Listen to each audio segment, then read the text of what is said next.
Voilà, parce qu'il faudrait qu'on... Madame, Monsieur, bonsoir. Bienvenue à la deuxième édition de Géopolis, votre émission qui chaque semaine fait le point sur l'actualité géopolitique avec ses conséquences sur le continent africain et le Cameroun. Cette semaine, le débat au sujet de la longévité des chefs d'État au pouvoir en Afrique prend de l'ampleur. Il n'en a pas toujours été ainsi. Dans la période après indépendance, par exemple, cette question ne se posait pas. Les chefs d'État l'étaient ad vitam aeternam dans la plupart des pays, sauf à être renversés par des coups d'État ou à passer des vies à trépas. Mais pourtant, tout cela a changé avec le vent de la démocratisation à partir des années 1990 et la notion de la limitation des mandats présidentiels. Il n'en demeure pas moins que nombre de chefs d'État sur le continent continuent à occuper leur fauteuil, parfois en provoquant beaucoup d'exaspération. Pour en parler ce soir et surtout des conséquences, des leçons qu'on peut tirer de cette situation, nous avons avec nous M. Félix Zogo. Bonsoir M. Félix Zogo. Bonsoir, bonsoir M. Guy Zogo, bonsoir aux téléspectateurs de Equidox et de Géopolis. Alors je rappelle que vous êtes conseiller technique numéro 1 au ministère de la Communication. Alors je vais vous donner d'abord la parole d'entrée pour vous exprimer sur un sujet d'actualité qui vous tient à cœur, par exemple, pour qu'on puisse entrer pour une mise en bouche dans ce débat. Alors là, vous me faites une colle. Oui, s'il y a peut-être pourriez-vous nous en... Donc, non, oui, par exemple, on a eu la TNT avec le ministre de la Communication qui est descendu sur le terrain hier. Il a visité la CRTV ainsi que Bankolo, les installations de Bankolo. Alors, ce point-là, vous semble, il vous tient à cœur au ministère de la Communication? Oui, bien sûr, il tient à cœur au ministère de la Communication, mais il tient à cœur également à toute la grande famille télévisuelle, audiovisuelle, médiatique et partant naturellement à tous les Camerounais. Ce qui dit télévision dit naturellement population. Et aujourd'hui, c'est une mutation fondamentale.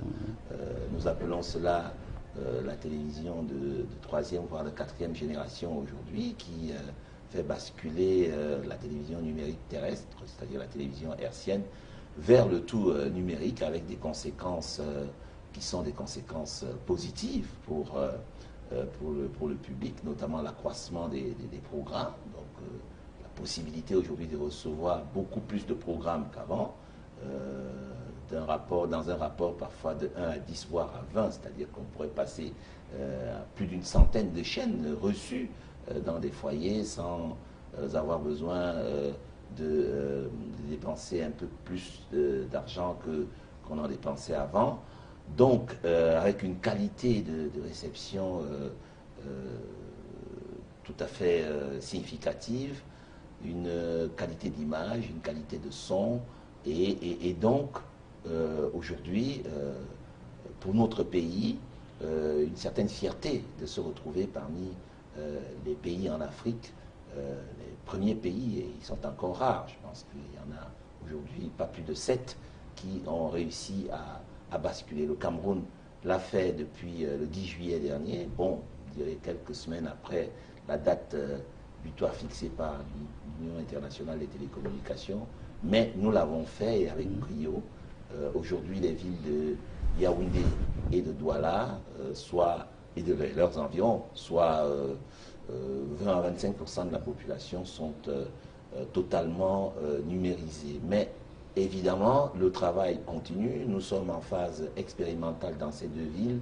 Ce qui a justifié la descente du ministre de la Communication sur le terrain, c'est la sortie de cette phase expérimentale pour les villes de Yaoundé et de Douala pour consolider la situation avec des émetteurs plus puissants. On va passer d'émetteurs de 2,5 kW à 5 kW, c'est-à-dire un rayonnement beaucoup plus important. On va également passer à une offre de programme, une capacité en termes capacité technique, en termes d'offre de programme beaucoup plus importante. On parle d'une quarantaine de chaînes possibles sur le multiplex de Yaoundé, extensible jusqu'à 160 chaînes, figurez-vous. Et dans les 2 mois à venir, une progression vers d'autres agglomérations du pays, notamment tel que l'a annoncé le ministre de la Communication lui-même, les villes de Bamenda et de Garoua, et ainsi de suite. Ce qu'il faudrait comprendre, c'est que ce rythme épouse celui de la progression également de la réhabilitation technique de la CRTV, en sachant que c'est l'infrastructure de diffusion de la CRTV qui sert de support technique à la télévision numérique terrestre.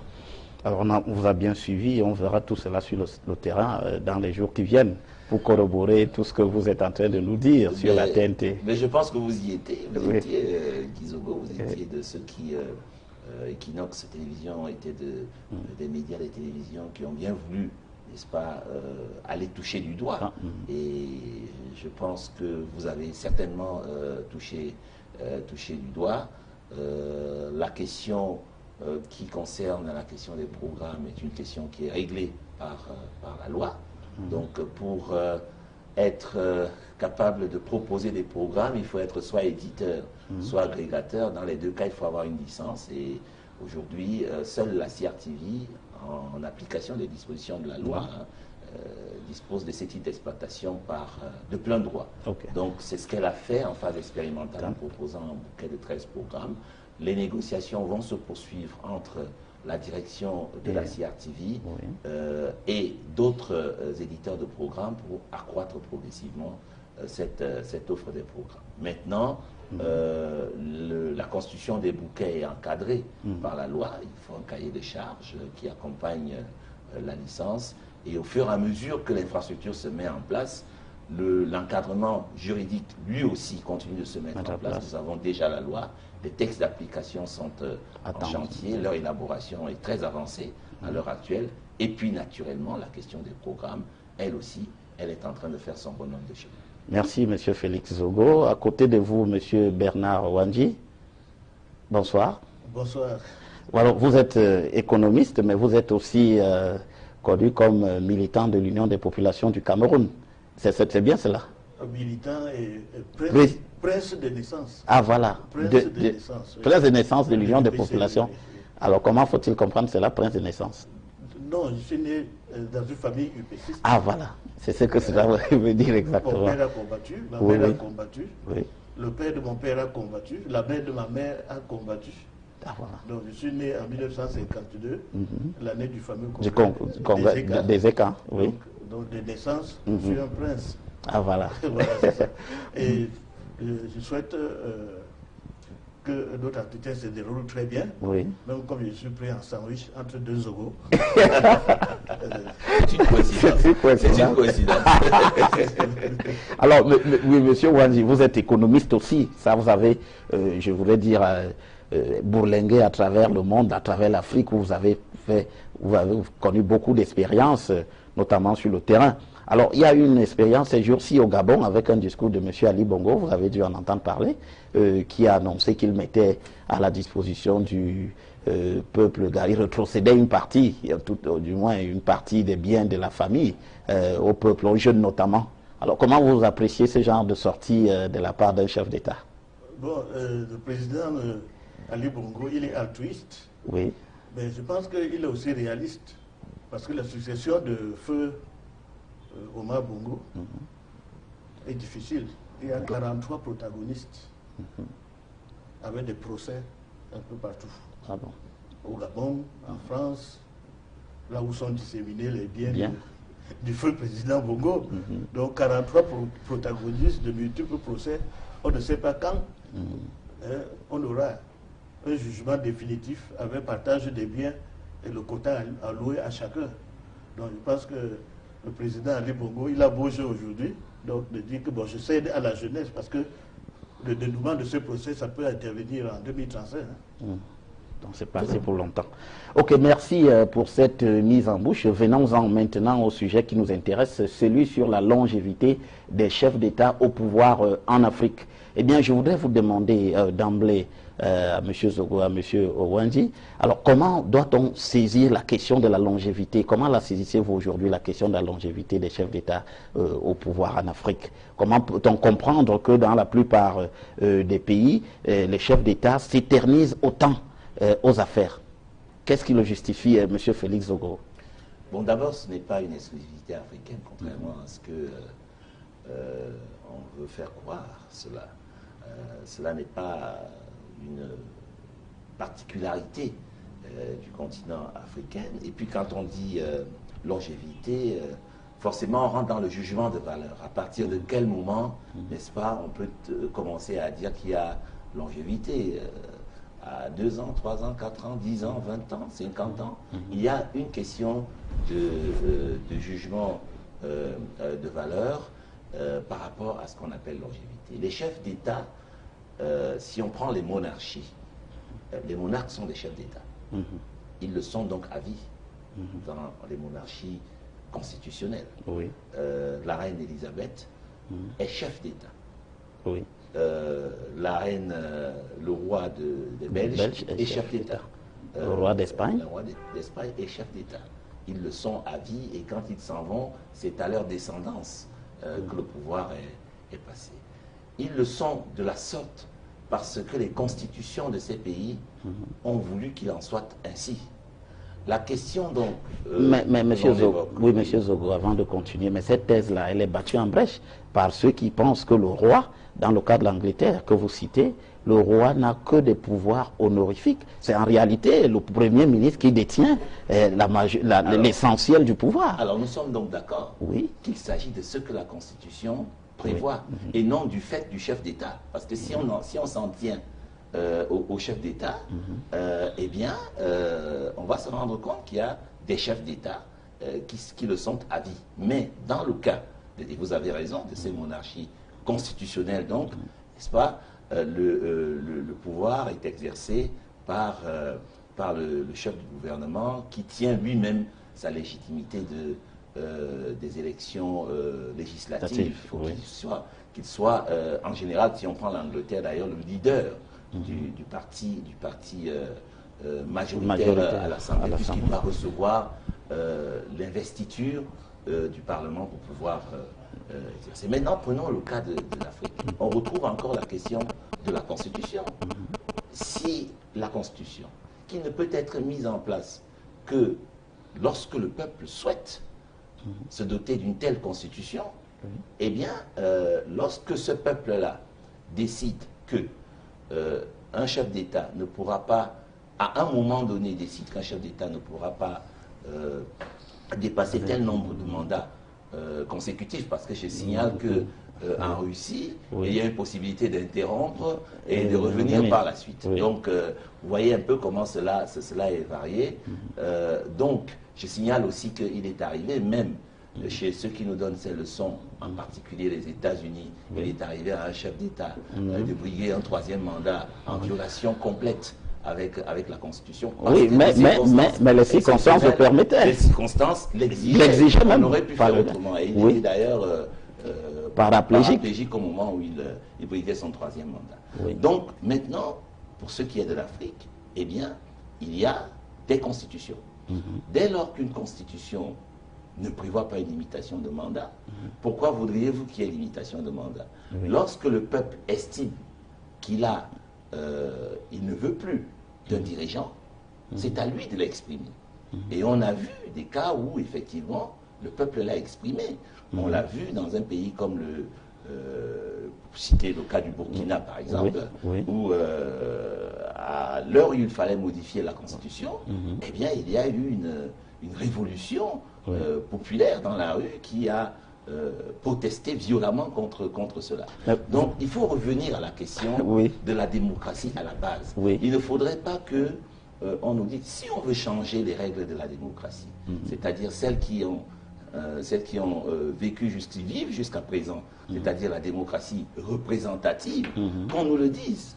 Qu'on nous le dise, et après qu'on respecte ces règles. Mais tant que la démocratie voudra dire que c'est le peuple qui choisit ses dirigeants, j'ai envie de dire la question de la longévité au pouvoir restera sans objet. Mais la question peut aussi se poser autrement, M. Félix Zogo. Quand vous dites que si le peuple voudrait changer la Constitution, c'est à lui de demander qu'on la change. C'est bien ce que vous dites. Non, je voulais dire que si le peuple ne souhaite plus avoir tel dirigeant, qu'il y ait limitation de mandat ou pas, C'est-à-dire même dans le cas où il n'y a pas de limitation de mandat au Cameroun, par exemple, ben, écoutez, il y a des élections présidentielles, une élection présidentielle, il y a des candidats qui se présentent à cette élection présidentielle, eh bien, le peuple peut très bien décider, nonobstant le fait qu'il n'y ait pas de limitation constitutionnelle du mandat, eh bien, de ne plus faire appel au service de tel ou tel candidat. C'est exactement ce que je voudrais dire. Mais vous parlez de peuple. Vous savez que pour modifier la Constitution, c'est la Constitution elle-même qui prévoit comment on peut la modifier. Tout à fait. On peut la modifier par celui qui a l'initiative de le faire, soit parce qu'il a l'initiative des lois, il peut le faire donc par voie parlementaire, il peut aussi le faire par voie référendaire, c'est-à-dire aller devant le peuple pour le demander. Mais d'autres peuvent le faire, c'est-à-dire le Parlement lui-même, qui est également l'expression de la volonté populaire, peut demander une modification. Alors, mais là, au sujet de cette modification par les différents chemins que vous évoquez, la question s'est posée par exemple au Cameroun en 2008. Il y a eu ce débat sur le fait qu'on ne soit pas retourné demander au peuple son avis, par exemple, par un référendum. Plutôt, on a choisi la voie de l'Assemblée nationale, qui est certes légale, mais qui peut poser la question de la légitimité. Qu'est-ce que vous répondez à cela? Mais par la suite, je vous réponds comment. Vous-même, vous avez apporté un début de réponse. L'Assemblée, la Constitution a prévu qu'elle peut très bien, n'est-ce pas, se prononcer. On n'a pas choisi, le chef de l'État n'a pas a choisi la voie parlementaire. À l'époque, c'était un parlement monocaméral. Donc, et la Constitution a été modifiée. Mais après l'avoir modifié, le peuple reste souverain parce que le président Biya va se présenter à l'élection présidentielle de 2011. Et vous connaissez la suite. Vous connaissez la suite en termes de score qu'il aura remporté. C'est-à-dire que le peuple avait l'occasion de censurer l'Assemblée nationale. Mais là aussi, vous évacuez, M. Zogo, la question vous évacuez la question de la transparence des élections, la question des élections. Nous sommes en train de revenir vers le peuple. Absolument. Vous évacuez cette question-là. Le peuple est toujours le peuple. Oui. Vous voyez que nous sommes maintenant pratiquement au bout de la chaîne. Parce qu'il y en a qui vous diront, qui vous le disent au Cameroun, les élections ne sont pas transparentes, nous n'allons pas voter, nous ne nous inscrivons pas sur les listes. Bien, nous, on n'a rien à... Parce que même si nous avons voté, nous avons choisi ceci, on ne respectera pas notre choix. Ça, vous avez entendu certainement ce discours. Oui, l'élection présidentielle en 2011 a été libre, sincère et transparente. Et celle de 92? Celle de 92 l'a été également, en son temps, dans les conditions dans lesquelles nous sommes. Alors, je vais vous dire, ce sont les règles de la démocratie. Lorsque vous avez un parti politique qui décide de faire la politique de la chaise vide à un moment donné, au moment où les textes fondateurs de la démocratie sont en train de se faire, le SDF, pour ne pas le nommer, choisit de ne pas siéger à l'Assemblée nationale. On adopte un système électoral à un tour. À un tour qui fait que un président peut être élu à la majorité simple. Le SDF n'est pas là. Il a boycotter les élections législatives. Et ces textes-là, je rappelle que en réalité, on peut penser que le RDPC avait perdu les élections législatives. 92, puisqu'il n'avait pas la majorité. Il était minoritaire. Il était minoritaire, et c'est par le jeu des alliances. Une alliance forte d'ailleurs avec le MDR qui continue. Et puis l'UPC, Monseigneur, tout honneur quand même. Et ensuite le MDR et l'UNDP, qui avait pratiquement raflé toutes les voix qui auraient pu revenir 68 sièges au SDF. C'est à ce moment que les lois, que les textes fondateurs de la démocratie camerounaise se sont constitués. Le SDF n'y était pas. Alors, ils peuvent réclamer à corps et à cri s'ils le souhaitent, aujourd'hui qu'il y ait une élection à double tour, mais nous leur répondons simplement que ceux qui veulent faire au second tour, mais qu'ils le fassent dès le tour unique, c'est-à-dire le fameux candidat unique, qu'ils n'ont jamais réussi. Mais est-ce que vous ne pensez pas, M. Zogo, que pour la crédibilité du processus électoral Cameroun, il faudrait un deuxième tour à l'élection présidentielle? Le processus électoral est crédible. Oui, davantage, je voudrais dire. L'une des démocraties qui se targue de l'être, et je pense qu'elle a raison de se targuer de l'être, les plus avancées au monde, je voudrais citer les États-Unis, n'a pas une élection présidentielle à deux tours. C'est vrai, mais ce n'est pas le même processus. Elle n'est même pas. Ce n'est pas le même processus de choix. Ce n'est même pas une élection vraiment au suffrage universel direct quand on regarde. Hein, quand on regarde le jeu des primaires et tout le reste, après il faut, n'est-ce pas, les grands électeurs, on va dire que c'est un système mixte entre le suffrage universel direct et le suffrage universel indirect, mais personne n'est jamais allé penser cela, ou le dire, que le président américain n'est pas directement élu par le peuple, et pourtant c'est le cas.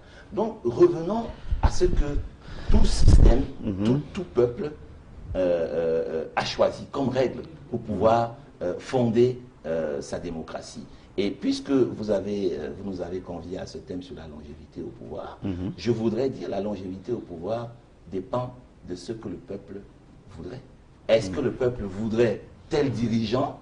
Pendant combien de temps il voudrait ce dirigeant? Il va le faire. Et il va manifester sa volonté. Même lorsque un système de terreur est mis en place, par exemple, pour établir ce qu'on appelle la paix des cimetières, on n'a rien à dire. C'est le peuple toujours qui souhaite que ces dirigeants-là restent. Moi, je vais vous donner quelques exemples, M. Zogo. Vous avez eu au Cameroun la Constitution de 1972, qui disait en son article 3, je crois bien, le peuple camerounais est libre de... les partis politiques, voilà, sont libres de concourir au suffrage des citoyens. Je crois que c'était formulé à peu près de cette manière, je le dis peut-être pas exactement comme, mais cet article 3, depuis 72, cette constitution a simplement été abrogée en 96, lorsqu'on l'a changée. Alors, mais il n'y a personne, aucun parti politique n'a pu se présenter à une élection présidentielle au Cameroun dans cette période-là. Alors que les partis existaient, bon, l'UPC était en exil, mais il y avait, vous vous souvenez très bien que il y a eu des gens qui ont voulu se porter candidat, mais qui ont été soit condamnés. Bon, là, à partir de ce moment-là, vous dites que le peuple était d'accord. Il était d'accord que le régime je continue. Mais ça, c'est un contexte monolithique. Oui. C'est un régime monolithique. C'est-à-dire que même si la Constitution le permettait, on avait un monopartisme de fait au Cameroun. En 1966, un certain nombre de partis politiques, pour dire les plus représentatifs, se sont mis d'accord pour fonder un parti unique qui était l'UNC. Donc, ce système a vécu jusqu'en 1990. Depuis 1990, cela veut dire depuis maintenant, voici un quart de siècle, 25 ans, eh bien, les partis politiques, vous me mettriez une colle. Si vous me posiez la question de savoir combien de partis politiques, même combien de centaines de partis politiques y a-t-il au Cameroun. Il y a donc un pluralisme politique qui existe au Cameroun.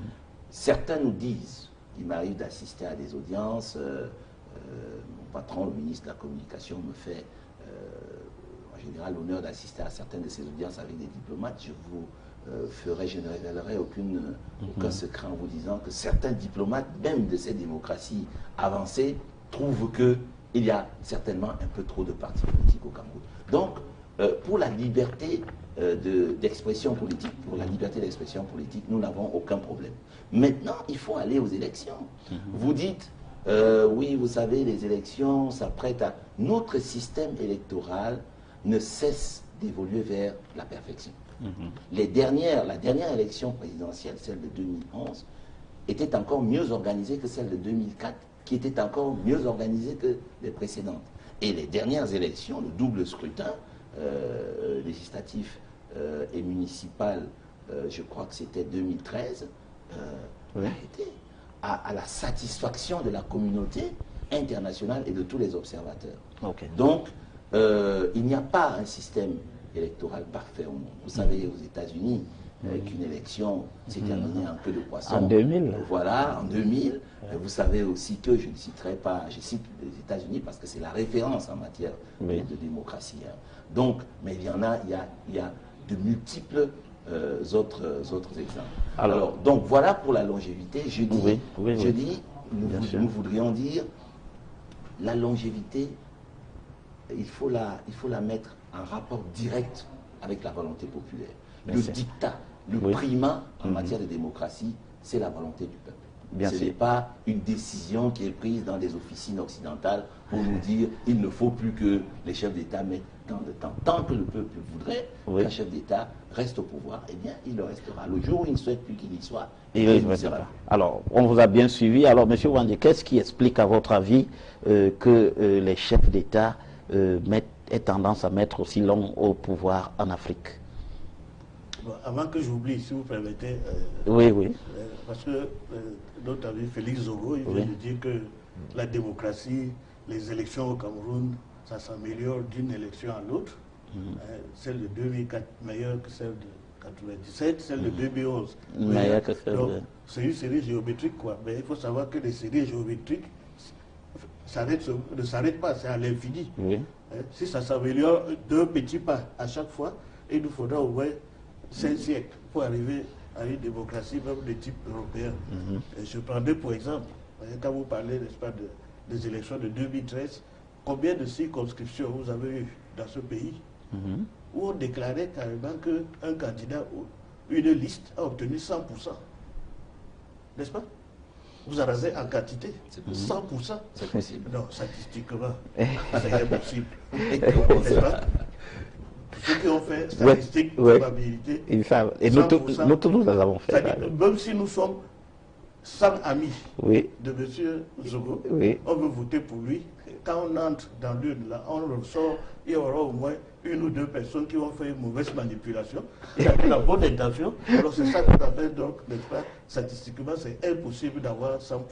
Et pourtant, vous avez de nombreuses circonscriptions dans ce pays où on a déclaré fièrement du 100%. Donc il faut qu'on arrête ça. Il faut qu'on arrête ça ici au Cameroun, n'est-ce pas, les scores à la soviétique.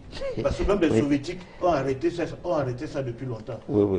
Les 100%, les 95%, les 75%, ça n'a pas de sens. Même du point de vue de l'unité nationale, ça n'a pas de sens qu'on dise qu'un candidat a eu 85% chez lui. Vous savez que le président et les Chirac, autres candidats, alors, ils ne sont pas de ce pays. Vous savez que le président Chirac a été élu à... face à Le Pen, face à Le Pen. 90%. Oui, mais bon, il y avait quand même il y avait un consensus. S'il y a un consensus, vous ne pouvez pas interdire au score, n'est-ce pas? Mais ce n'est pas le consensus dans le cas du Cameroun dont nous parlons. Bien sûr, un consensus à la base. Ah voilà. De plus, bon. c'est Félix Zogo, il a dit que le régime actuel est différent du régime d'avant, que c'était un régime monolithique, que c'était de fait. Oui, il y avait un multipartisme de droit, c'est-à-dire que la Constitution prévoyait, juste, je ne voulais pas vous interrompre, mais c'est juste pour préciser avec votre permission, la Constitution prévoyait qu'il y ait plusieurs partis politiques. On disait plusieurs formations politiques concourent à l'expression politique et à la conquête du pouvoir. Mais dans les faits, ces partis politiques s'étaient mis d'accord pour créer un parti unique. Donc, il y avait multipartisme de droit, mais monopartisme de fait. Et vous croyez que c'est différent aujourd'hui? Vous entrez à l'Assemblée nationale, un parti a 84% des députés. Mais je vous rappelle que l'UPC a battu le RDPC dans l'Union Ekele. Là, ce n'était pas truqué, n'est-ce pas? Non. Prenons les chiffres, la situation telle qu'elle. Vous allez au Sénat, un parti a 83% des sénateurs. Non, c'est pas ça qu'on appelle le multiparti. Il faut quand même savoir partager la démocratie. Que faut-il faire? Non, si le peuple veut non, attendez. Mais M. Wandé, tout cela participe donc de ces ingrédients qui permettent de se maintenir au pouvoir en Afrique pendant longtemps. C'est bien cela. On voit l'Assemblée contrôlée par le parti au pouvoir, le Sénat contrôlé par le parti au pouvoir. Ce n'est pas tout. Toutes les directions générales. Oui. Tous les directeurs généraux dans ce pays, ils sont là. Ils battent campagne pour... Tous les ministres aussi. Bon, regardez. Vous voyez, 90% du gouvernement. Ça, c'est un monopartisme de fait. Juste comme en 1966 ou 1972. Je ne vois pas la différence. Il y a eu 3 députés de l'UPC dans l'Union Ekele, une petite poignée. Grâce au gouvernement d'ailleurs. Bon, merci. Le ministre de l'administration territoriale a fédéré les tendances et a dit, bon, voilà. Donc, j'étais là. Et ce ministre est du RDPC. Il était d'ailleurs secrétaire général du comité central du RDPC avant d'être ministre. Alors, mais c'est des cas de figure qu'on retrouve un peu partout sur le continent. Parce que quand vous dites... non, monsieur, vous n'avez pas. Je ne m'éloigne pas du thème du jour, absolument. la longévité. Oui. Hein, c'est parce que c'est cette forme d'accaparement. On accapare tous les rouages du pouvoir, on accapare tous les leviers du pouvoir. C'est ça qui crée l'exaspération. Et puis à la fin, on se demande que bon, ces gens-là, il faut qu'ils dégagent. Ils ont déjà mis assez long. Et pourtant, je sors d'une région ici au Cameroun où les chefs sont respectés. Où il y a les chefs. Oui. Mais quand un chef met 10 ans, on dit ouais, Dieu ne l'a pas aimé. Tout à fait. Oui, quand on délie un chef chez nous, on veut qu'il fasse 30 ans. 40 ans, oui.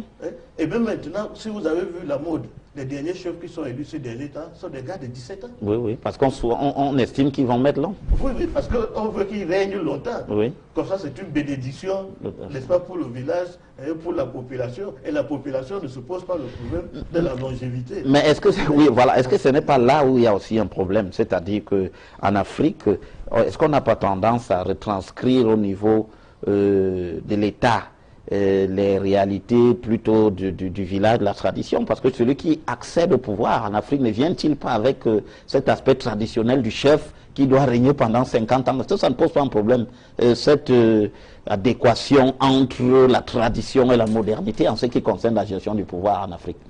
Bon, je vais vous raconter une anecdote, j'en ai plusieurs si on a le temps. Oui. Au mois de février 83, j'avais une mission à Paris. Et de retour de Paris, maintenant, j'ai dérouté, changé mon billet d'avion pour faire Paris à Abidjan. Et ensuite Abidjan, Douala, afin de pouvoir causer avec un de mes amis intimes. On avait fait connaissance, on s'était liés d'amitié lorsque nous étions tous deux étudiants à l'université de Pennsylvanie, aux États-Unis, dans les années 70. Donc, c'était des bons amis. Alors, le sujet d'actualité, c'était qu'on venait d'avoir un changement de pouvoir au Cameroun. Alors que eux, n'est-ce pas, depuis plus de 20 ans, ils avaient... n'est-ce pas, alors ils disaient que d'autres vieux, là, vous avez la chance, vous avez maintenant un jeune président. Vous avez un jeune président et il pourra mettre l'ombre. Oui. Et c'est ce qui se vérifie aujourd'hui, si on suit le raisonnement, votre raisonnement jusqu'au bout, c'est ce qui se vérifie. Donc, pour la longévité, n'est-ce pas, j'étais préparé à ça depuis 1983. Mais on a parlé des monarchies des autres pays. Quand vous regardez un pays comme la France, Louis XIV a fait 72 ans. Il a régné pendant 72 ans. Et tous les historiens, tout le monde est d'accord que c'est la période faste. Voilà, ça dit qu'à l'époque, la France était à l'apogée de sa puissance. Tout à fait. Militaire, économique, enfin économique, je ne sais pas, en tout cas militaire et diplomatique. Maintenant, Louis XV a régné 60 ans, ce qui est aussi beaucoup. Vous savez ce qui s'est passé? La France a tout perdu. A tout perdu, oui. La France a tout perdu. Elle a perdu la guerre. Au Canada. Le Canada est revenu en Angleterre. Ils ont été battus en 1758, battus aux Indes orientales. Et Louis XV, n'est-ce pas, bien humilié, a signé le traité à Paris, n'est-ce pas, pour renoncer à toutes ses possessions en Amérique, aux Indes. Tout à fait. Donc, le fait donc, que la longévité soit établie n'est pas forcément quelque chose de bien ou quelque chose de mal. Ça dépend maintenant de la performance qu'il y a à l'intérieur de cette longévité. Donc je vous parle de l'exemple de Louis XIV. Il a mis long, avait de très bonnes performances, et puis immédiatement son successeur qui a aussi mis très long, et puis tout s'est écoulé. Alors il faut aussi se demander parfois si le fait, n'est-ce pas, de nous prolonger, de faire des prolongations, n'est-ce pas, au terme de la longévité, si ce n'est pas ça qui sème maintenant, apporte les semences pour le déclin du successeur. Donc, oui, parce que dans le cas de l'Afrique qui nous intéresse, avec que globalement l'Afrique est sous-développée. Ça c'est clair, on est à peu près d'accord là-dessus. L'Afrique est sous-développée, M. Zogo. Mais sauf que... C'est le meilleur potentiel de croissance à l'heure actuelle. Oui, à venir, absolument. Non, même pas à venir. Aujourd'hui, le plus fort taux de croissance est en Afrique. Tout à fait. C'est le continent qui a le plus fort taux de croissance. Oui, ce sont les agrégats économiques, c'est normal qu'on nous dise que, bon, voilà, ça... La croissance du PIB. Oui, du PIB, la croissance des richesses et tout. Voilà. Bon, alors, mais il y a quand même que globalement, l'Afrique est sous-développée. Mais comment se fait-il que des gens soient restés aussi longtemps au pouvoir? Est-ce qu'il n'y a pas un lien avec le fait qu'ils soient restés justement aussi longtemps, un lien entre cette durée et la pauvreté qui en découle et tout le sous-développement qui en découle. Parce que finalement, est-ce qu'on ne reste pas au pouvoir pour le plaisir de rester ou plutôt alors pour servir encore? Est-ce qu'on fait quoi?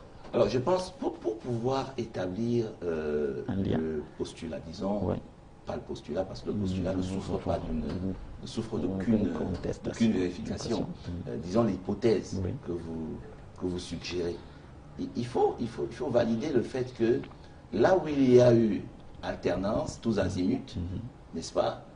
Là où il y a eu alternance tous azimuts, il y a eu forcément meilleur développement que là où il y a eu moins d'alternance. Ce qui n'est pas vrai alors, voilà. Selon vous. Si vous prenez cette démarche, eh bien on va aller faire une étude comparative. Vous savez, toutes choses étant égales par ailleurs, lorsqu'on compare, il n'est pas sûr que, n'est-ce pas, l'Arabie Saoudite, qui est une monarchie, même pas constitutionnelle. Cela veut dire que c'est une monarchie intégrale, avec des rois qui se succèdent au bout de, je ne sais pas, 30, 40 ans, et qui passent le pouvoir à leurs frères ou à leurs fils. N'est pas le pays le plus pauvre au monde. Tout à fait. Et c'est peu dire. Donc le rapport que l'on veut établir, je n'ai pris que cet exemple, je vous prendrai celui de tous les Émirats, je vous prendrai celui du Qatar, je vous prendrai même le cas de l'URSS à une certaine époque, et même aujourd'hui celui de la Russie, et qui ôte le sommeil aux démocraties occidentales, et où on voit très bien le jeu de passe-passe entre M. Poutine et M. Medvedev, avec M. Poutine qui dit bon, on respecte, mais je pars et je reviens après l'interruption. Ils ont fait le 1-2. Voilà. Donc, tu vas remettre là-bas. C'est difficile d'établir ce rapport. Si les gens veulent dénier à l'Afrique le fait de désigner souverainement ses dirigeants, qu'ils le disent. C'est plus simple comme ça que de dire qu'aujourd'hui il y a un critère. Mais, je ne sais dans quel domaine politique. Monsieur Zogo, vous voyez quand même pas une différence entre... Est-ce que vous ne trouvez pas qu'il y a une différence? Le Bénin, par exemple, qui a quand même connu une alternance assez soutenue depuis 90. Kérékou, Soglo... Et puis maintenant il y a Ibouni. Est-ce que ce n'est pas sur le plan, est-ce que c'est pas plus évolutif là-bas? Le Sénégal par exemple, est-ce que ça va pas quand même un peu mieux que dans d'autres pays, comme je veux dire, comme au Cameroun où on n'a pas eu d'alternance depuis 82, ou encore comme au Tchad à côté, ou bon voilà, est-ce que c'est pas différent? Vous ne voyez pas différence? Je ne voudrais pas prendre le risque d'heurter, n'est-ce pas, les sensibilités ou les susceptibilités de pays qui sont des pays amis. Donc je ne m'étendrai pas outre mesure dans les comparaisons avec des pays qui sont des pays frères, qui sont des pays amis. Le Bénin aujourd'hui, avec le Cameroun sur la ligne de front contre Boko Haram, ça veut dire que c'est un pays avec lequel nous travaillons la main dans la main. Mais je vais aussi vous prendre celle qui est aujourd'hui considérée comme la première puissance économique d'Afrique. Vous savez très bien que la démocratie est tout à fait récente. Au Nigeria. Dans ce pays ponctué de coups d'État sanglants, militaires sanglants, cela n'a pas empêché le Nigeria d'être le mastodonte qu'il y a aujourd'hui. Non, je pense qu'il faut dissocier les questions. Lorsque... et puis je ne sais pas pourquoi vous avez cette réticence avec mon grand frère M. Wandji à crever l'abcès, parce que vous avez parlé de la longévité du président Biya au pouvoir, monsieur de la longévité. Monsieur Zogo, mais franchement, monsieur Zogo, je ne sais pas. Peut-être que vous voulez ressentir au débat sur cette question-là. Non, je le débat. Non, mais c'est moi qui le mène. Non, la longévité du président de la République, je ne sais pas moi, c'est pas l'objet du débat ce soir, mais c'est entre autres choses dont on parle. Entre autres, c'est un président africain dont on en parle. Je dis, si vous faites le rapport avec le développement, n'est-ce pas, très vite, vous serez pris à défaut. Très vite, vous serez pris à défaut, parce que les pays les plus développés en Afrique ne sont pas forcément ceux où ce que vous appelez alternance s'est effectué dans les conditions que les Occidentaux souhaiteraient bien voir. Je vais vous dire ce que souhaitent les Occidentaux. Ce qu'ils souhaitent, c'est l'instabilité. Ah bon? Parce que c'est à travers, parce que dans cette alternance, elle n'est pas très loin de l'instabilité, c'est-à-dire l'instabilité, c'est-à-dire le défaut de stabilité. Alors, c'est ce qu'ils souhaitent. Parce que c'est dans l'instabilité que se construit l'exploitation, la spoliation des richesses. Aujourd'hui, toutes les grandes économies occidentales, européennes notamment, sont bloquées. Oui. Mais elles ont misé par exemple sur la Grèce. Oui. On a vu ce qui est arrivé. Oui. Et aujourd'hui, elles ont maille à rentrer en Afrique. Parce que le modèle qui a été imposé après les indépendances, et ce n'est pas du péciste féru qu'est mon grand frère Bernard Wandje qui me démentirait là-dessus, c'est ce modèle économique qui a échoué. Vous ne pouvez pas, celui qui vous alimente, vous ne pouvez pas, en même temps qu'il vous alimente, organiser son appauvrissement. Oui, mais c'est ce qui est arrivé aux démocraties occidentales. On peut vous mettre en défaut, M. Zogo, en disant quand même que depuis, le parti unique, quand même, c'est depuis les années 60. C'est simplement en 90. Au Cameroun, c'est 66. C'est 66, très exactement. Oui. Mais M. Aïdjo était déjà là en 60. Il a fait il a accédé au pouvoir en 61. D'ailleurs, suffrage universel indirect par l'Assemblée. Alors qu'il aurait fallu une élection quand même avec tout le monde. Bon, alors, il était là depuis 60, 61, précisément, président de la République. Et puis, vous êtes allé, c'est jusqu'en 91 qu'on revient au multipartisme. Oui. Voilà. Mais pendant ce temps-là, on a eu quoi? Les Occidentaux ont exploité l'Afrique. Ils ont toujours exploité l'Afrique de cette manière. Il y avait la question de la stabilisation de la situation de notre pays que vous connaissez très bien. Oui. Vous savez que nous avons connu une guerre civile sanglante, qui était, je ne dirais pas, moi je ne dirais pas rébellion, je dis bien une guerre civile. C'est-à-dire qu'il y avait une opinion publique qui s'était radicalisé du fait de son interdiction et dont les idéaux étaient portés par l'UPC notamment et qui avait fait le choix de la lutte armée. Oui. Et au-delà des indépendances, qui n'avaient pas reconnu en ces indépendances des indépendances réelles, des indépendances de 60 et qui avaient voulu continuer ce combat. Alors, ce qu'on a appelé la pacification du pays était le passage obligé pour l'amorce du développement. Nos États ne sont pas nés dans un contexte d'État-nation. Ils sont nés dans des contextes d'État tout court, d'État factice, d'État artificiel. Les nations ont eu à se construire. Et d'ailleurs, jusqu'aujourd'hui, nous continuons d'essayer de construire ces nations. Ce n'est pas pour justifier le retard de développement, parce que nous sommes aidés dans notre retard de développement par nos partenaires occidentaux qui n'ont aucun intérêt, et c'est légitime. C'est légitime. Ils n'ont aucun intérêt à ce que nous nous développions. C'est à nous de prendre nous-mêmes notre destin en main. Donc, aujourd'hui, on a, si vous voulez prendre le cas du Cameroun et d'une manière générale de l'Afrique, il y a une diversification des partenariats économiques à travers le monde et qui coïncide avec une accélération de la croissance en Afrique. Donc aujourd'hui, parce que l'accès au marché des capitaux est moins contraignant en termes d'appauvrissement que par le passé, parce que quand vous allez vous endetter à 13% et que vous vous endettez aujourd'hui à 2% avec des moratoires de 5%, eh bien vous avez plus de chances de tirer bénéfice de cet investissement que dans le cas précédent. Donc, il y a plusieurs facteurs. Et parmi ces facteurs, il n'y a pas la longévité au pouvoir. On ne peut pas mettre en rapport la longévité au pouvoir avec des situations économiques pour la simple raison que nous avons des monarchies familiales, ad vitam aeternam, mais qui comptent parmi les États les plus riches au monde. Et cela n'offusque d'ailleurs personne. Il ne viendrait pas à l'idée de M. Obama de demander au roi d'Arabie Saoudite, n'est-ce pas, de passer la main. Il ne lui viendrait jamais à l'idée. Ils le font simplement en Afrique, selon vous. Mais ils le font en Afrique seulement parce qu'ils en Afrique, ont besoin, alors. sous le couvert de ce concept vaseux qu'est l'alternance, ils ont besoin de générer l'instabilité. Voilà, et c'est tout.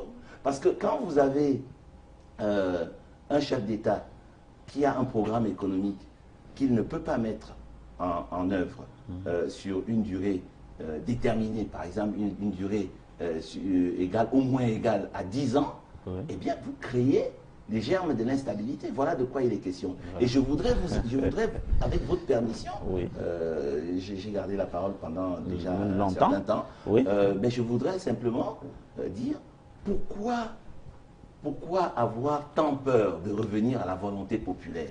Pourquoi vouloir créer des courts-circuits, créer des courts-circuits qui permettent de dire non, il faut dire qu'un président ne peut pas l'être pendant plus de temps de mandat? Pourquoi refuser? Mais vous n'avez pas, mais vous oubliez quand même de souligner qu'aux États-Unis aussi, les mandats sont limités, bien que ce soit un pays, là-bas on respecte cela. Pourquoi est-ce qu'en Afrique on ne le ferait pas? Les mandats sont limités. Oui. Oui, les mandats sont limités, vous êtes d'accord avec moi. Bien mais sûr. il y a une tradition qui voudrait que, eh bien, les mandats étant limités, en général, un président, on lui renouvelle son mandat. Oui. En général. Il y en a quand même quelques-uns qui sont partis. Oui, ça c'était des échecs. Alors, George Bush père a fait un seul mandat, il est parti.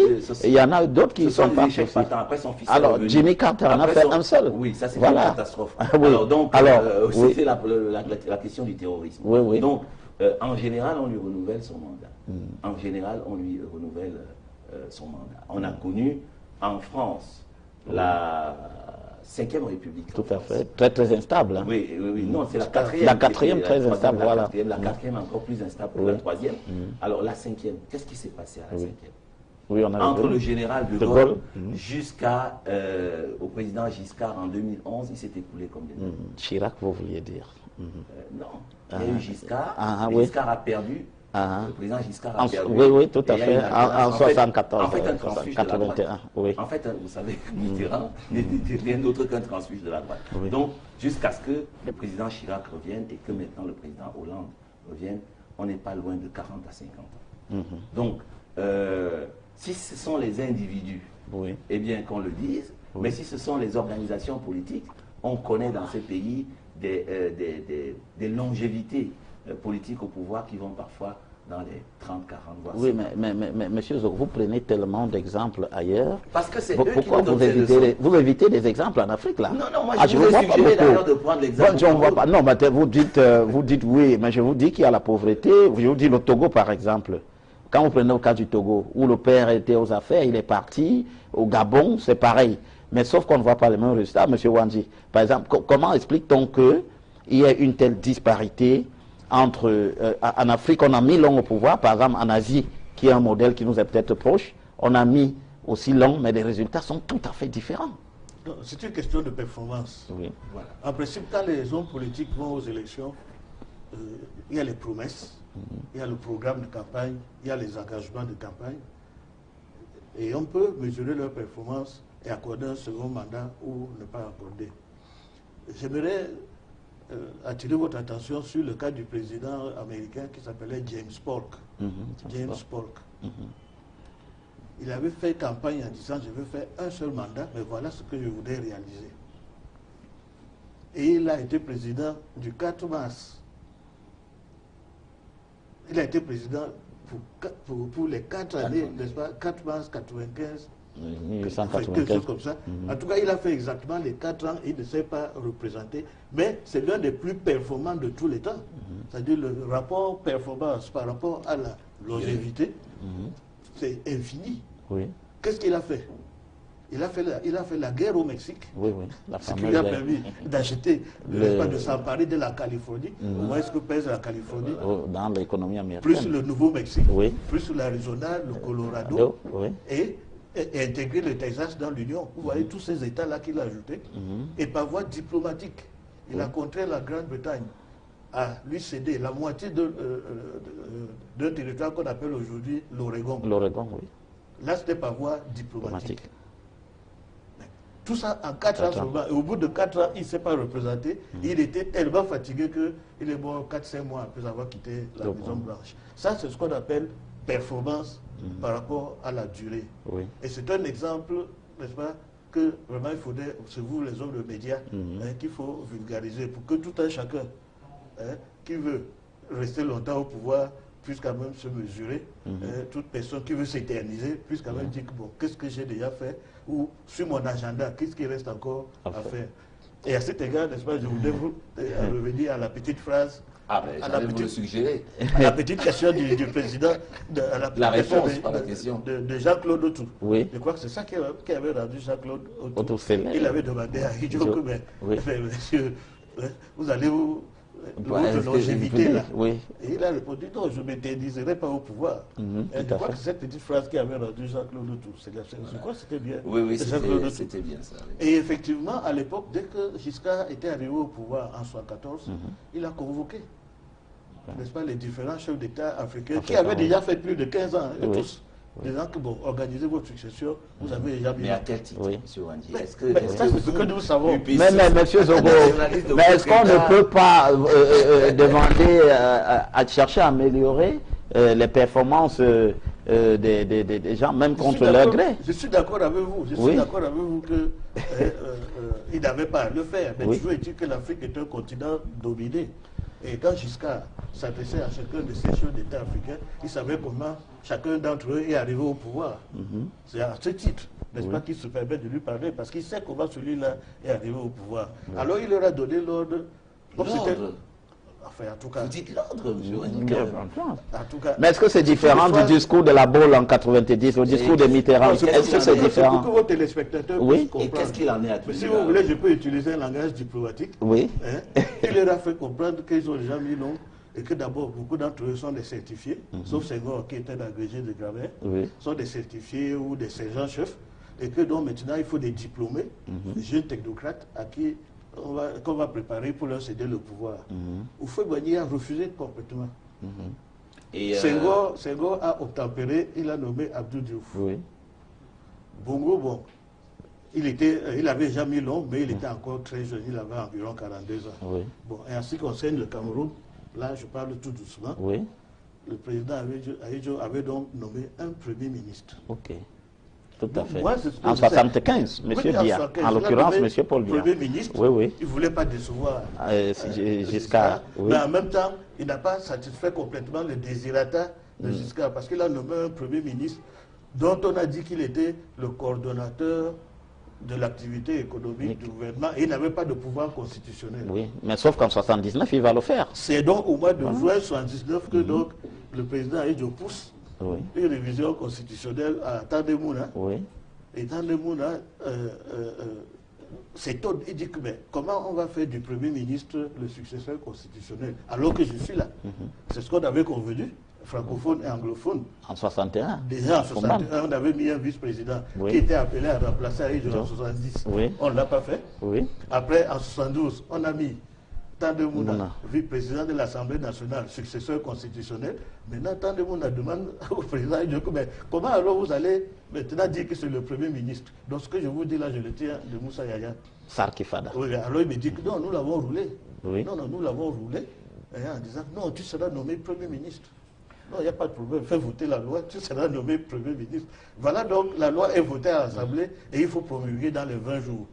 Donc le 30 juin, le dernier jour, le président se réveille, il doit promulguer la loi et nommer un Premier ministre. Et il y avait foule. Je crois savoir que Bassel Yondo était candidat. Dabdjoya était puissant ministre de l'Éducation.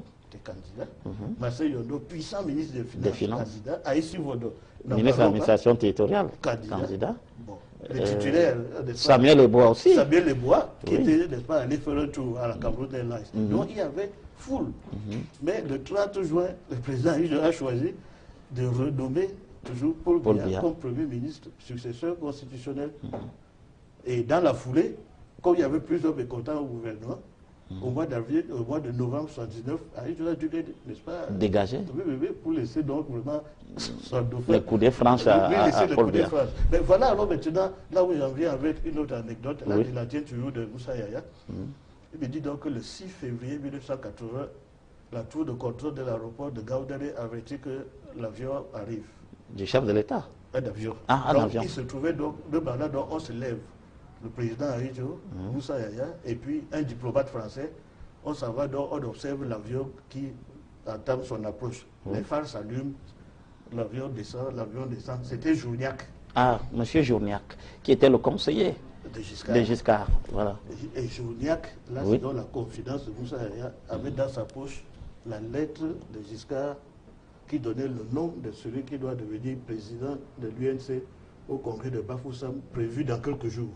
Oui, en 80. Oui, pour permettre donc, n'est-ce pas, la succession, comme on avait donc préparé. Exactement ça. Donc, il devait également discuter au niveau du Tchad, des problèmes tchadiens, mais il avait, n'est-ce pas, dans sa bouche le nom de celui qui sera président de l'UNC et candidat à l'élection présidentielle qui va suivre. Et qui c'était? Alors, laisse-moi terminer l'anecdote. Oui. Donc, vous savez, donc nous observons les phares. Après, on ne voit plus les phares. Et puis, subitement, un grand bruit, et puis la fumée, les flammes s'élèvent. L'avion s'est écrasé, le Grumman s'est écrasé. Oui. Et on n'a jamais... Et maintenant, donc, le diplomate français, donc, quand on est allé donc, sur les lieux de l'épave et tout, pendant qu'on s'occupait des corps, lui, il faisait que fouiller, il cherchait la mallette, la mallette de Joudia, ou tout au moins son contenu, qu'on n'a pas retrouvé, évidemment. Donc, c'est pour vous dire que cette histoire de longévité, ce n'est pas la première fois qu'un président français ou un américain, parce que chacun a son aire d'influence. Tout à fait. Chacun a sa sphère d'influence, il vient, il donne, n'est-ce pas, son avis sur un ton plus ou moins péremptoire. Généralement, ça ne marche pas. Parfois, ça marche. Mais dans le cas, donc, n'est-ce pas, de Grumman, n'est-ce pas, de Joudia, il y a aussi, n'est-ce pas, le destin. Oui. Il y a aussi le destin. Parce que si le Grumman s'était posé, on avait sorti, n'est-ce pas, cette enveloppe, le sort du Cameroun eût été différent. Ou accéléré. Oui. Disons, ou accéléré. Mais toujours est-il que ça s'est donc passé comme ça jusqu'à la fin le dossier Cameroun, jusqu'à quitter l'Élysée. En 81. Voilà, alors, mais est-ce que vous ne pensez pas, M. Félix Ogo, à la suite de ce que raconte, de ces anecdotes très très croustillantes de M. Bernard Ouandji, est-ce que l'Afrique, vous pensez, vous, quand je vous entends parler que l'Afrique ne devrait pas recevoir des leçons, mais pourtant, il y a là-dessus, sur ce dossier de longévité au pouvoir, il y a quand même des choses à redire. Je vous ai pris le cas du Togo, je vous ai pris le cas du Gabon, je vous prendrai le cas du Congo, par exemple, Brazzaville à l'heure actuelle, avec l'idée de cette modification constitutionnelle. Je ne voudrais pas parler du Rwanda, où M. Kagame a déjà fait une révision, qui est passée comme... même le Burundi avait M. Nkurunziza dans une élection présidentielle très très contestée.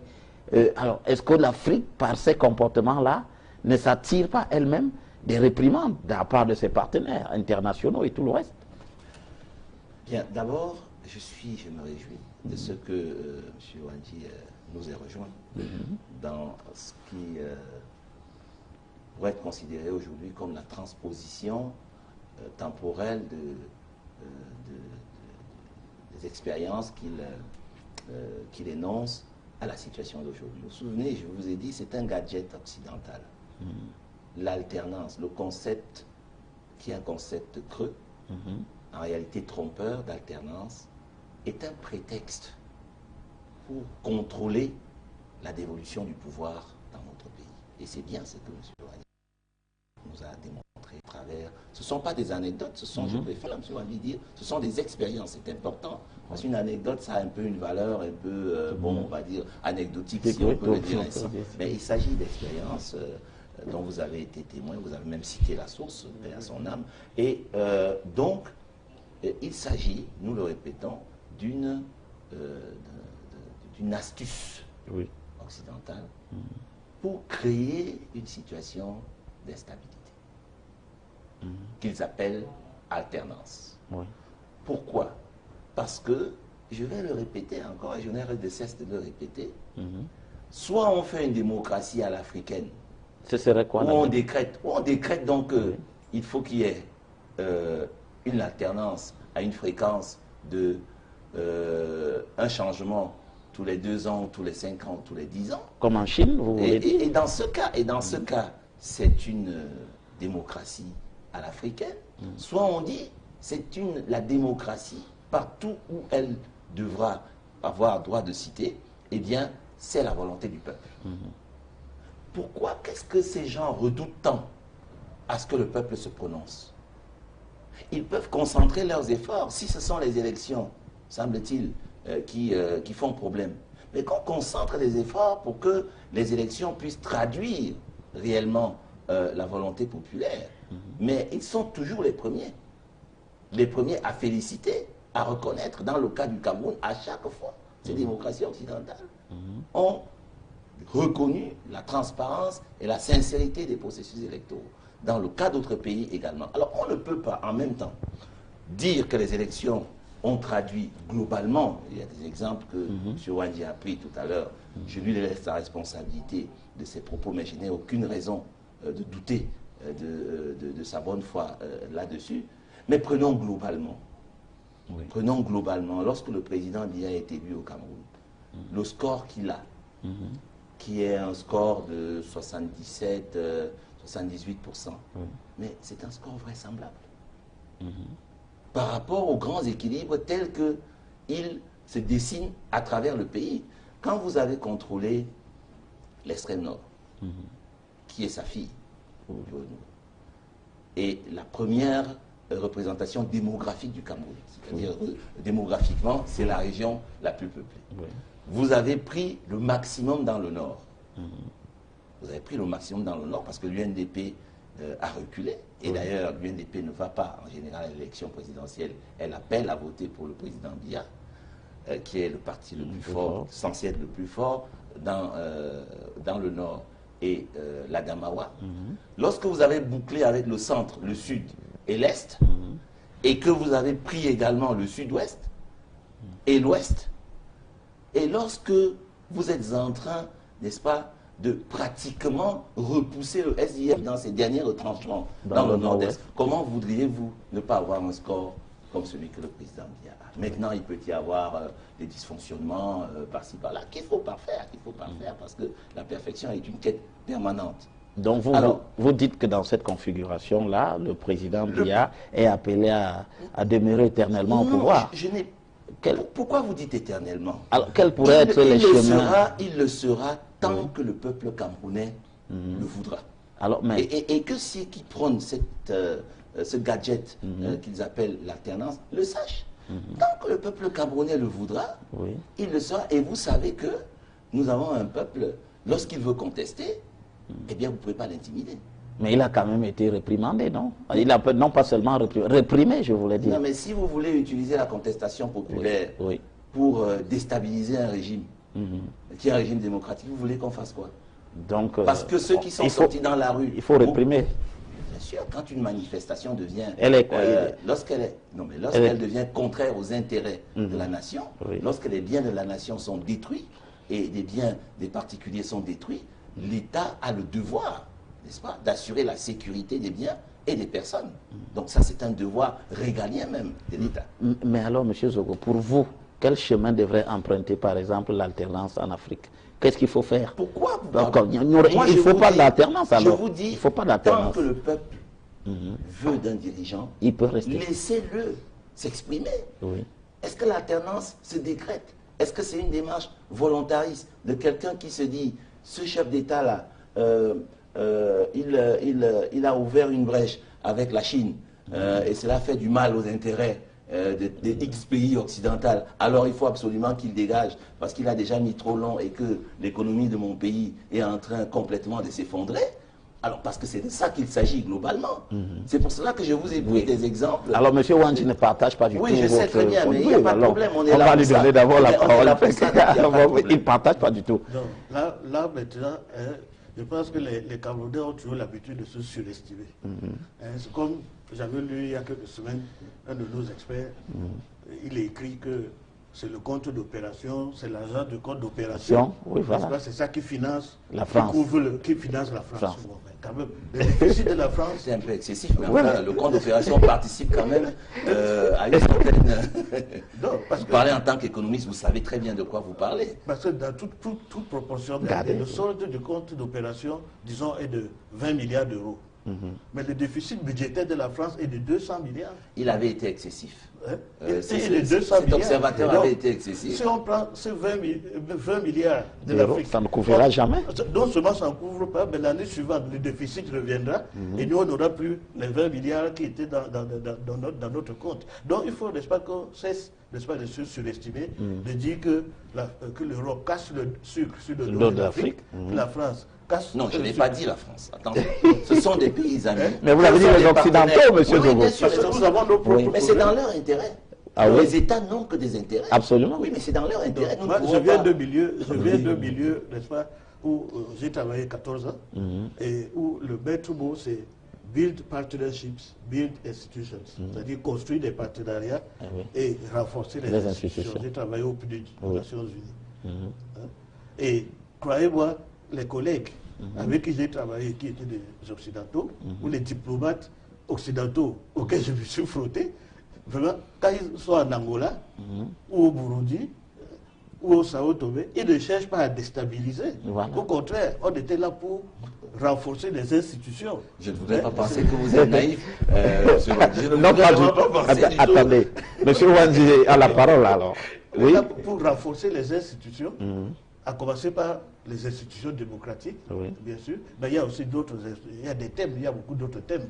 Mais il faut savoir que donc, l'Afrique étant un continent dominé, les grandes puissances entrent chez nous et choisissent le thème de leur intervention. Et nous l'imposent à travers France 24, CNN et même Afrique Média. Et même des organisations. Moi, je me demande pourquoi on a fermé Afrique Média, parce que lui, M. Zogo, il parle comme Afrique Média. Il dit que les Européens, n'est-ce pas, viennent piller l'Afrique. Non, je ne sais pas pourquoi vous avez fermé Afrique Média. Écoutez, M. Ouandji, je vais vous dire, nous ne sommes pas ici pour faire la langue de bois. Les États ont des intérêts, n'est-ce pas? Les États ont des intérêts. Lorsque un pays traite avec un autre, c'est au nom de ses intérêts. Moi, je suis Camerounais. Je défends les intérêts du Cameroun. Celui qui est italien, français, allemand, défend les intérêts de la France. Et on essaie de trouver donc un juste équilibre dans la convergence de ces intérêts. Ce ne sont pas des pays ennemis, ce sont des pays amis et des pays partenaires. En termes d'investissement au Cameroun, la France peut-être s'est laissée un peu déborder ces derniers temps parce que la Chine est venue très fort, mais la France demeure l'un des partenaires de choix de notre pays dans tous les domaines. Et des statistiques ont été publiées lors de la dernière visite du président Hollande au Cameroun, qui montrent à quel point la France est engagée auprès du Cameroun en matière économique, en matière sociale et même en matière de sécurité. Alors vous voulez ajouter pourquoi alors il dit que donc, ces pays-là, eux, ils veulent déstabiliser en utilisant le prétexte de l'alternance. Pourquoi il dit alors ça? Puisqu'on travaille ensemble, et puis, bon, regardez ce qui s'est passé la semaine dernière. Il y a eu une petite dévaluation en Chine. Oui. Tout à fait, du yuan. Oui. Et puis, il y a eu le chiffre de la croissance chinoise qui a baissé. Oui, tout à fait. Bon, ça fait bouger les bourses à Francfort jusqu'à New York. Voilà ce genre de partenaire là, qui peut faire bouger les choses en Occident. Mais l'économie du Cameroun, plus celle de Côte d'Ivoire, plus, ça fait combien pour ça? Même pas 2%. Même tout ce que vous dites là, que vous produisez ici, c'est pas ça qui finance ni la France, ni la Grande-Bretagne, en termes relatifs. Comment pouvez-vous voir l'impact, c'est ce qui se passe en Chine, au Japon, c'est ça qui les fait bouger. Donc vraiment, il faut que nous alors, c'est par altruisme. Nous avons une poutre dans notre œil, mais on cherche à tout prix la paille qui est chez le Alors, est-ce que c'est donc par altruisme qu'ils sont là? Non, ils ne sont pas là. Nous ils sont par altruisme. Ils achètent, ils vendent. C'est donc ça les intérêts. Mais monsieur Zogo, oui, voilà, et de ne pas surdimensionner l'importance économique que nous avons, n'est-ce pas, par rapport à eux. Alors, ceci dit, lorsque le président américain, lui, il ne va pas par 4 chemins, il a donné, n'est-ce pas, le délai que chacun doit mettre au pouvoir. Bon, lorsque, n'est-ce pas, le François Hollande a atterri au Bénin. Il était au Kenya. Bon, il a atterri au Bénin. Vous savez ce qui s'est passé au Kenya. Il a dit, n'est-ce pas, que faites la tendance, vous êtes un exemple, mais le même François Hollande, le lendemain, était en Angola, il n'a pas parlé de la tendance.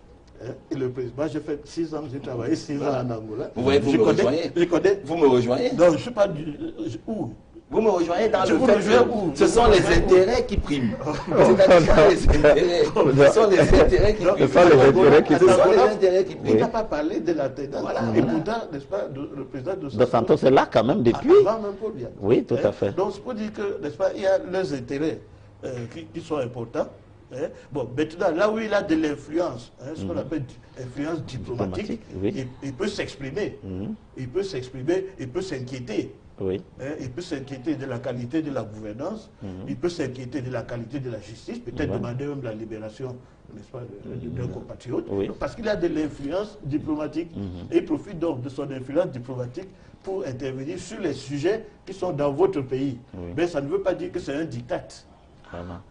Parce que lorsque vous le dites, comme nous tirons vers la fin de l'émission, je pense que vous me rejoignez.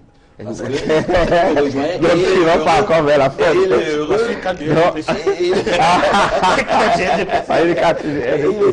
Et il est heureux qu'il en soit ainsi. Nous ne disons pas autre chose que ce que vous êtes en train de dire. Il n'y a pas une règle de gouvernance planétaire pour ces pays-là. Il y a des règles qui sont modulées en fonction des intérêts. Mais est-ce que finalement, on n'a pas mis, M. Wandji a évoqué tout à l'heure, la construction, le renforcement des institutions. Est-ce que ce n'est pas là l'une des problématiques centrales de la longévité au pouvoir aujourd'hui en Afrique? Mais renforcer, puisqu'on parle plus des individus. Est-ce que, monsieur, est-ce que ce n'est pas ce qui fait problème? On parle de monsieur Yadema, on parle de monsieur Paul Biya, on parle de monsieur Sassou Nguesso, on parle de monsieur Déby, on parle de monsieur Ali Bongo, mais on ne parle pas des institutions, de la qualité des institutions. Moi, je parle, justement, on parle d'alternance. Oui. L'alternance, qu'est-ce que vous mettez dans l'alternance? C'est le changement? Oui, tout à fait. De régime ou d'individu? Non, mais de régime. Bon, de régime. Tout à fait. Bon, donc si la personne qui est là change de régime, elle peut rester. Il y aura toujours alternance, oui ou non? Oui, tout à fait. Vous voyez en quoi ce concept est ambigu. Il est ambigu parce qu'il est fourbe. Et il cache son vrai visage. Voyez-vous. Je vous dis, je le répéterai toujours, c'est tant qu'il y aura démocratie, ce sera toujours le peuple qui décidera de ce que vous appelez alternance. Sinon, donnez-moi les modalités d'une autre alternance. Mais oui, finalement. Vous préférez peut-être les coups d'État? Non, est-ce que finalement, en gardant les mêmes personnes, on anesthésie l'opposition, on ne fait pas, on ne prépare pas des gens qui vont succéder. Et on fait on tourne sur on a le sentiment qu'on tourne pratiquement, on fait du surplace, on n'avance plus, M. Wandji. Non, quand nous parlons de renforcer les institutions, d'ailleurs, c'était le maître mot de mon mandat en tant que président de parti, c'était renforcer les institutions et commencer à pourvoir toutes les institutions prévues dans la Constitution. Le congrès qui m'a élu président, c'était en 2012. Et toute l'année 2012, nous avons mené le plaidoyer, n'est-ce pas, de créer le Sénat et le Conseil constitutionnel, plus les autres organes prévus par la Constitution, toute l'année 2012. En 2013, justement, bon, je suis sûr que le président Paul Biya, il y pensait, il a son propre calendrier, mais toujours est-il qu'il a mis en place le Sénat. Et puis, le Conseil constitutionnel... on l'attend toujours. Vous pouvez nous donner une date? On l'attend toujours, le Conseil constitutionnel. Parce que quand ces institutions sont prévues dans la Constitution, elles doivent être mises en place. Parce que le fait de dire que la Cour suprême joue le rôle du Conseil constitutionnel, ça crée un passe-droit. Un passe-droit, c'est une disposition qui peut être interprétée dans un sens comme dans l'autre. On peut adhérer comme on peut repousser. C'est ça qu'on appelle un passe-droit. Quand on dit que la Cour suprême joue le rôle du Conseil constitutionnel, nous avons besoin d'un Conseil constitutionnel. On est en août 2015, on a besoin d'un Conseil constitutionnel, on a besoin de voir fonctionner cet organe dans ses activités quotidiennes. Quel joue son rôle? C'est prévu dans une constitution qui a été négociée en 92. Je vais vous dire pourquoi. J'étais un acteur, mais un acteur de l'ombre. Parce que je suis l'un des 3 auteurs du programme de l'UPC allant à l'élection présidentielle de 1992. Donc, m'avait confié ce travail. Et j'ai fait ce travail avec Jean-Michel Diop et Bidji Ebodé, qui aujourd'hui est RDPC de Lobo. Donc, on a élaboré ce programme. Bien sûr. Et on a remis, n'est-ce pas, au secrétaire général Kodo, à quelques jours après la convocation du corps électoral. Alors, un soir, je suis à la maison à 22h30, les enfants me disent, papa, il y a ton ami à la voiture rouge qui est là, il te cherche. Je sors la Cressida rouge, je sors, c'était Grégoire Oda. Il me dit, mais maintenant, on était en réunion, au palais du congrès, il y avait le programme de l'UPC, mais Kodo a apporté seulement 2 exemplaires. Il a remis à mon patron, à l'époque, Charles Douba. On a négocié, on travaillait. Est-ce que tu peux me donner? Alors, quand je lui demande, il me dit non, va voir, je sais que c'est ton ami, il va t'en donner. Alors, je l'ai donné à Grégoire Oda. Et qui avait quoi dans ce programme? Sur le plan, n'est-ce pas, politique, on avait prévu déjà la création du Sénat, du Conseil constitutionnel et d'autres organes comme ça. Et on avait également prévu une élection présidentielle à 2 tours. On avait également prévu une limitation de mandat à 2 mandats. C'était ça qui était dans le programme de l'UPC. Maintenant, les forces politiques entrent en interaction et le secrétaire général Kodok se trouve dans une situation à l'Assemblée nationale où il retire l'amendement. Il a retiré l'amendement de l'élection présidentielle à 2 tours contre une garantie verbale qui aura limitation à 2 mandats. Mais ce qui n'a jamais été fait. Donc, on a d'abord promulgué une constitution en 1996 qui mettait justement donc cette limitation à 2 mandats. Tout à fait. N'est-ce pas? Oui. C'était la négociation, parce que vous avez dit que le RDPC était minoritaire en 92, il a fallu en réalité, il a fallu s'appuyer sur des alliés. Oui. C'était donc, n'est-ce pas, vraiment le nœud de l'alliance, c'était ça. Élection à 1 tour en 92 et limitation, n'est-ce pas, à 2 mandats. Mais quand la Constitution sort en 96, je suis surpris de voir que d'abord le mandat est même déjà allongé à 7 ans. On dit, bon, ça ne fait rien, n'est-ce pas, on prend notre temps, la patience jusqu'en 2011. Et on savait donc que et le verrou saute. N'est-ce pas, on savait qu'en 2011, l'UPC aura son candidat, en l'occurrence, le secrétaire général Kodok. Mais voilà, en 2008, j'étais encore à l'étranger, j'apprends que le verrou de la limitation du mandat a sauté. Par quel moyen? Bon, il a bien expliqué tout à l'heure. Non, mais je ne voulais pas le dire. Voilà. C'est pour dire. Donc, mais est-ce que vous parlez de moyens démocratiques, mais quand on écoute M. Wandi, il y a quand même un peu de Dupéry dans l'air, non, M. Zogo? Dupéry, comment c'est un engagement? Vous avez des plénipotentiaires qui négocient pour le compte de votre parti et qui vont prendre une position à un moment donné au cours de la négociation. Ne nous demandez pas de nous substituer à nos partenaires ou à nos contradicteurs. Parce qu'il y avait quand même cette limitation qui faisait que l'alternance était en vue et que la longévité elle-même était remise pratiquement en cause. Le premier à avoir porté le discours de l'abrogation de cette alternance en dehors du RDPC était un parti d'opposition. Si vous avez bonne mémoire, le premier à l'avoir exprimé, c'était le président du FSNC. Oui, M. Chiroma. Mais bien sûr. Donc dans cette acceptation, cette invite à lever ce verrou, le président du FSN, c'est-à-dire le ministre plus tard, non, laissez-moi le dire. Parce que c'est son patron. Il ne l'était pas à l'époque. Il n'était pas à l'époque, il est toujours d'ailleurs président du FSNC. Et l'histoire retiendra que c'est au cours d'une conférence de presse, alors que le débat battait son plein dans le landerneau politique au Cameroun, qu'il a pris position. Et personne, je dis personne, et surtout pas l'UPC, ne pourrait un jour se targuer de s'être opposé au niveau, au régime, au RDPC et donc au président Biya, au niveau où le FSNC et même au niveau où M. Chiroma, en son temps. Vous parlez quand même de l'UPC, M. Zogo. L'UPC dont on connaît l'histoire. Depuis 85, là. Depuis 85. Ils ont toujours été l'allié du RDPC. Donc, la preuve, on s'est arrangé pour qu'ils aient quand même 3 députés dans la dernière législature. Donc, ils ne méritaient pas. Sinon, on les aurait laissés partir en rang dispersé comme d'habitude. Ils n'auraient rien eu. On leur a demandé de former une seule liste. Et c'est fort de cette liste qu'ils ont gagné. Mais revenons à la levée de cette limitation. Je vous dis, le RDPC, c'était normal qu'ils disent nous sommes contre. Mais maintenant, dans l'opposition, qui a porté la charge, le premier dans l'opposition? C'est M. Chiroma. Il n'était pas membre du gouvernement. Il était président d'un parti politique. Il avait été membre de l'UNDP, membre influent, fondateur d'ailleurs de l'UNDP en son temps. Ensuite, l'ANDP et après l'ANDP, le FSNC. C'est lui qui porte le premier, n'est-ce pas, cette volonté de la classe politique camerounaise à se mettre d'accord sur le fait de lever cette disposition parce que cette disposition est contraire à la démocratie. Mais c'est contre quoi? Elle est contraire à la démocratie. Cette prise de position de M. Chiroma, c'est contre quoi?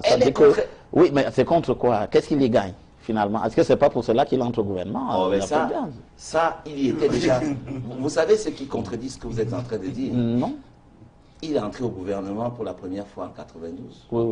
Oui. Il n'était pas question de limitation de mandat. Donc, là, je dis la deuxième fois quand il revient alors. Mais la deuxième fois, vous savez, pourquoi vous voulez absolument lier? Peut-être que vous avez plus d'informations. Non, moi je n'en ai pas. Moi, mais le gouvernement, le président pratique l'ouverture. Absolument. Monsieur Chiroma, le président du FSNC, n'est pas le premier leader de parti politique qui ne soit pas du RDPC à rentrer au gouvernement. Ils sont même légion.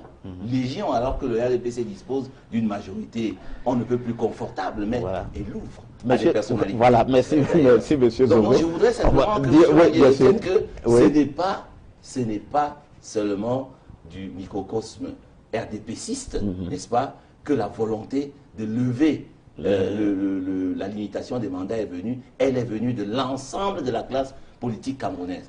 Dans les pays où on n'en a pas voulu, on sait ce qu'il en est advenu. C'est-à-dire une révolution populaire. Alors, cela voudrait dire que les Camerounais ont voulu qu'on leva cette limitation, qui est une imposture démocratique.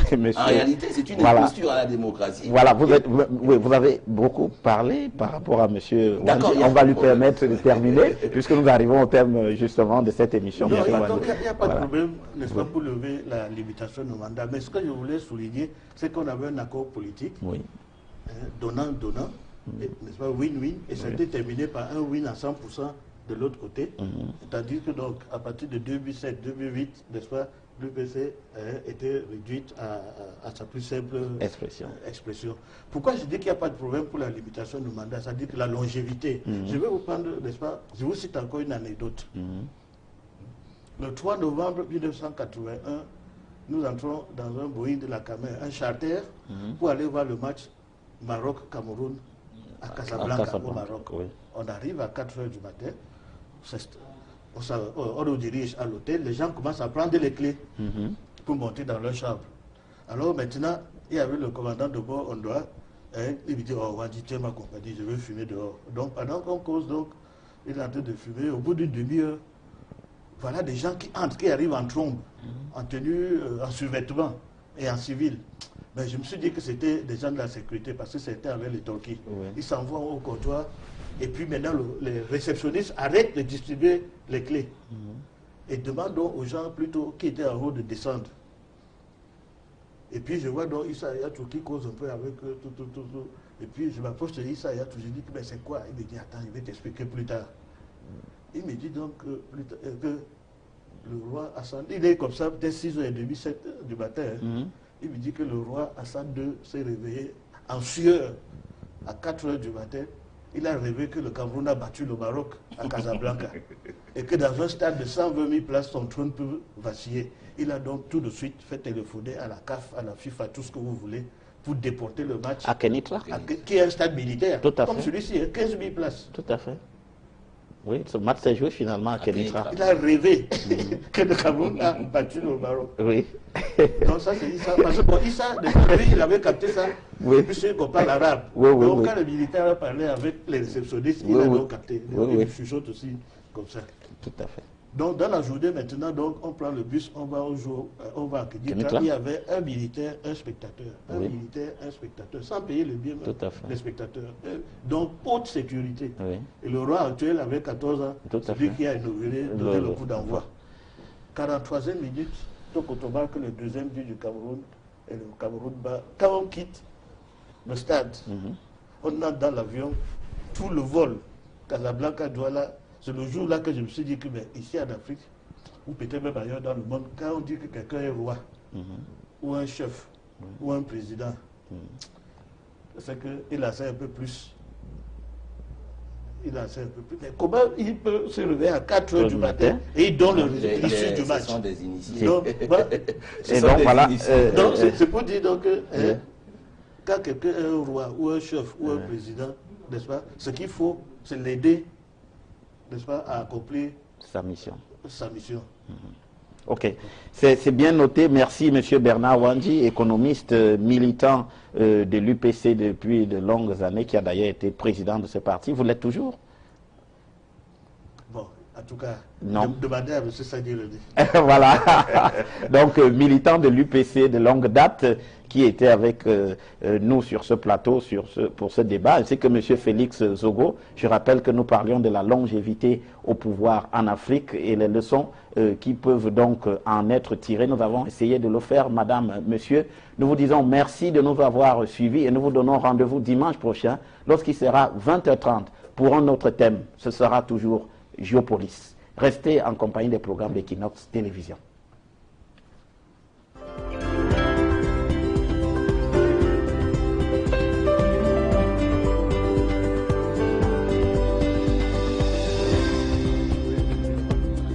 Vous pouvez passer pour le retour. Hein?